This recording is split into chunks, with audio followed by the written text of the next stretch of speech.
जी, उसामा साहब, आपने सुनी गुफ्तगू एहसानुल्लाह टीपू साहब की। सर, यहाँ इशू ये भी है और सवाल उठता है, और बहुत पाकिस्तान के ऊपर तनकीद भी कई दफ़े होती है कि कभी हमने 40 सालों में कोई रेफ्यूजीज़ के लिए सिस्टम नहीं बनाया। जैसे ईरान के अंदर वो उनको बहुत मखसूस कैंप्स में रखते हैं। हमने खुद उनको इजाज़त दी कि वो सारे मुल्क में जहाँ रहना चाहते हैं, कईयों ने पाकिस्तानी डॉक्यूमेंट्स भी बनवा लिए हैं। कितना आसान है ये इस तरह आइडेंटिफाई करना और कहना कि हम इनको अब मुल्क से निकालेंगे। जी बिल्कुल, ये एक बहुत अहम सवाल है और दूसरा इसमें एक कानूनी तौर पे हमें नज़र आता है कि पाकिस्तान का जो सिटीज़नशिप एक्ट है, उसके तहत अगर कोई भी पाकिस्तान में पैदा होता है, तो वो पाकिस्तानी शहरी बन जाता है। तो हमें नेचुरलाइज़ेशन बाय बर्थ का प्रिंसिपल हमारे कानून में जो है, ये फिक्स्ड है।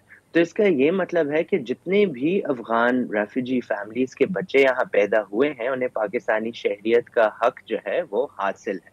और मेरे ख़्याल से काफ़ी केसेज़ में ऐसे हुआ है कि उनको ये हक नहीं मिला जो लीगली उनका क्लेम है।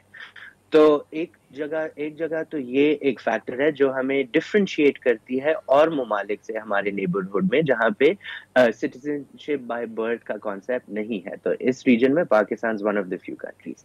और दूसरा जो है हमें जो मसला नज़र आता है कि हमारे पास रेफ्यूजी स्टेटस के ऊपर कोई लेजिस्लेशन ही नहीं मौजूद। तो अगर आप पाकिस्तानी कवानीन या आइन देखें उसमें रेफ्यूजी का वर्ड ही नहीं मेंशन। और डिस्पाइट दैट हम जो है दुनिया के one of the biggest host countries रहे हैं रेफ्यूजीज की।